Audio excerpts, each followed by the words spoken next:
Hello all, welcome to Family Recipe Ghar. Today we'll be making wheat dosa. The best thing about this dosa is we need not soak wheat. We can directly take it and grind.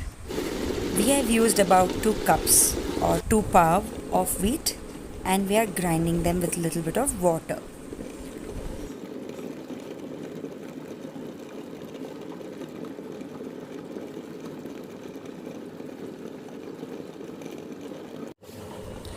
To add in flavor, we will be adding in about 3 green chilies and 1.5 inch of ginger.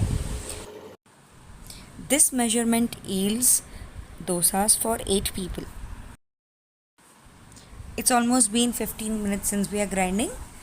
So it's almost come to a nice batter. So it's over. Let's take it off.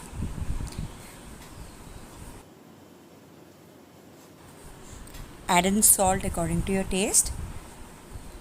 And then add in water to get a flowing consistency. Make sure you mix them well before you check this. Look, this is not the consistency we need. It's a bit thick. Let's add in a little bit more water. And let's see now.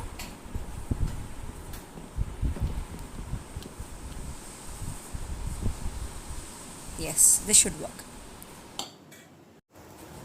So spread it across a hot tawa and you can fry this on a medium flame. Let me show it to you how thin and crispy it will come.